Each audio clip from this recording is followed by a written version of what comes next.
it sort of started for me around about the age of 16, I think, when I started to experience like heightened anxiety, which I hadn't noticed before, and panic attacks. But I had no idea what they were at the time, and it's only years later with some education on it that I actually can look back at the past and say, oh, so that's what was going on then. And of course, at the time, you just think, that's weird. Is something, you know, wrong with me? But you just work really hard to cover it up, and you have no idea where to go. You don't know if it's a thing or what you don't even know how to talk about it actually. I remember experiencing sort of panic attacks while playing games of cricket and things like that, because all of a sudden I went from enjoying this sport to suddenly being really freaked out by all the expectations on me to, maybe catch the ball or something. All of a sudden things became kind of frightening. And so I ended up sort of starting to retreat from things that I found that were putting me in that sort of social anxiety sort of realm. And then things that maybe would be testing, I sort of would avoid them, and just very self-conscious and shy and really struggling, like wanting to be someone else, wanting to be way better than I knew I was being, like feeling all unable to sort of be who I wanted to be.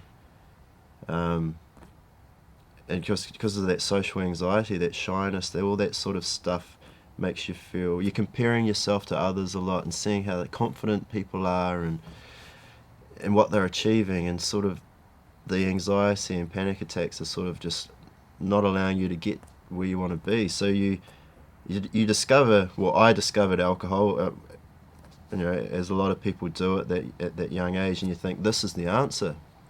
I can be the person I want to be, like more talkative, more confident, more everything. But of course, that's a very fine line between thinking you're at that point and crossing over into the passed out, you know, drunk, making a fool of yourself, abusing people, just going off your head and doing things out of character and getting into trouble. And yeah, so it's all good for a while, and you start to get affected by alcohol. So you sort of get through high school okay, you're just on the weekends sort of thing. Still getting into trouble, like, you know, DIC charges and things like that, but just not enough bad stuff has happened for you to really kind of look at what it's doing to you.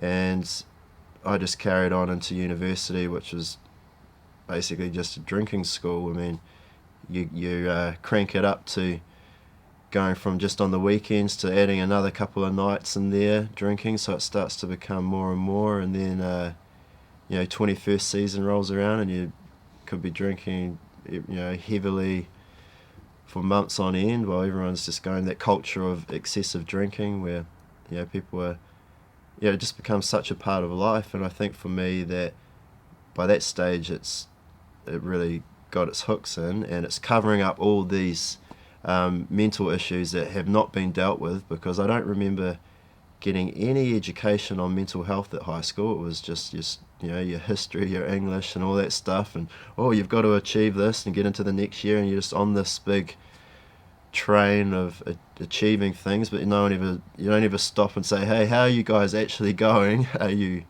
how's the mental health there? And didn't get any education on that, so I was very ignorant of what my mind state was like. And then you carry on through, do a bit of travel, and you just get more into drinking. It just seems to be a whole culture of drinking. And by that time, I'd start to, people would start to say things to me like, gee, you okay? Do you know what you did last night?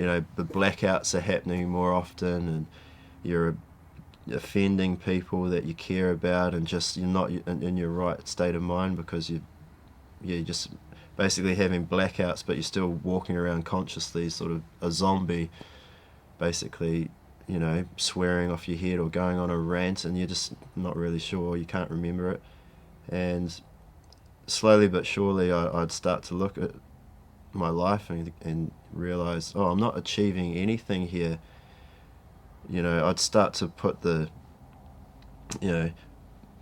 was like in the face of the overwhelming evidence, I could see, drinking was really affecting me achieving things in life. And I was I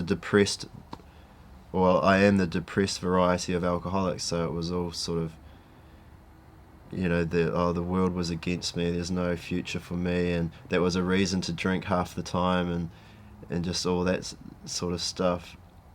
And I would say that I could recognize drinking was a problem, but I also didn't want to let go of it. So I would just think, hey, I'm an alcoholic probably, but that's what alcoholics do, they drink. So I was sort of just wallowing in that self-pity for a number of years. And I got to about the age, like, I wasn't achieving anything in jobs. I was almost like, I knew that I couldn't put myself in positions of responsibility or achieving things, because I had no confidence in myself, because alcoholism strips you of all your confidence. You know that if you're recovering for 3 days of the week, you're just not performing at your best, you're not in your right mind, so you sort of limit your aspirations. So I totally didn't go for things, I just sort of cruised along, least possible responsibility, which meant the least possible ways to hurt others or hurt myself, I thought. But you're just living a very shadow life. It's a very non-aspirational, and you're not goal setting, and you're just achieving very little. And I would do things like, I know when it got out of control and I'd be drinking every night, maybe when I was living in Wellington for a while and it was getting out of control, I would do things like leave my job. Well, actually, it was pretty easy, because I turned up drunk and basically just had to leave anyway. And then I'd go back home to Christchurch and sort of move back in with my folks and try to get back on track, because I wouldn't drink in the house with them, for 5 nights of the week. And I think that I'd be managing it, but then on the weekends I would still go out with friends and just do the same stuff, just lose the plot, and be taking half a week to recover as well again. And I finally sort of came to the realization that, I've got to knock this on the head. And I really tried to do that, and to do that I had to give up friends and give up all those sort of dangerous situations with enabling sort of relationships where you're just feeding off each other and drinking too much. But I thought that, I'd be happy doing that, and I thought that would just make my life immediately better because I've given up the alcohol. But I was not happy at all doing that. So, and I didn't know all these things at the time, but so I was a dry drunk alcoholic, and all I'd done is just take away the substance that gave me some relief from my underlying mental issues. So basically I took away the medicine, and of course I was just, I got worse, which was a real shock to me. And then I felt, less integrated into society. I was more on the outside than I'd ever been, more isolated and more on my own, because I'd given up all my sort of social side and then given up on all my sort of semblance of a normal life. I was like, well, if I can't, I think, unconsciously thinking, if I can't drink, then I just can't do anything. And what's more, I don't want to be involved in anything. I sort of become a real staunchly isolated in my own mind. And I managed to last 3 years sober, but I was not getting involved and not having any fun and just doing nothing constructive at all. And I did relapse for a short time, and then I was like, right, well, obviously, okay, drinking is not good, but I still just couldn't quite understand why, nothing was going right. But and it got worse again, and then it was my family who stepped in, and thank God they did.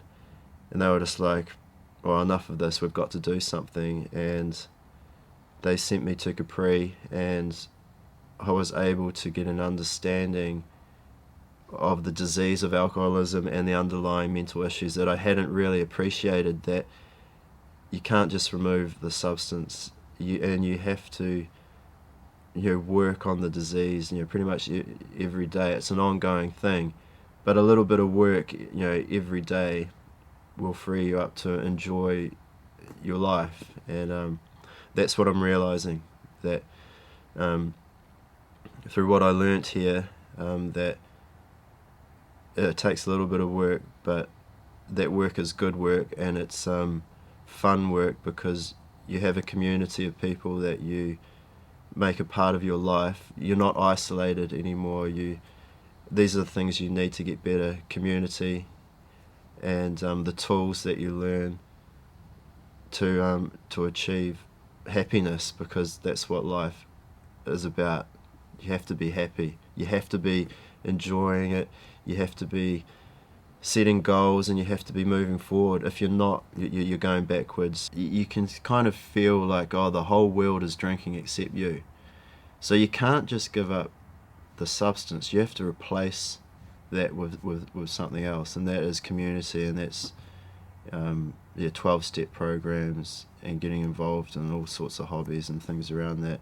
I mean, I know there are a variety of reasons why people drink, but basically, I believe if you've got a problem with it. You can feel it in your heart. You know that how you do it is not normal, and I would just say to people out there, if they know in their heart that it is a problem, and you can fight that and keep on going, or you can actually deal with it and work on the underlying issues and have a more peaceful and productive life, and most importantly, a happy life, by dealing with those underlying issues. And it does take some work, but it's well worth it. It's fun to hang out with people who have gone through similar things to you, and to know that they're out there, to know that you're not going to do this all on your own, that you give up drinking or anything like that, that you're just going to be on your own. You don't have to feel like that. There are people out there that you can hang out with, make friends, do things, activities. There is a life out there.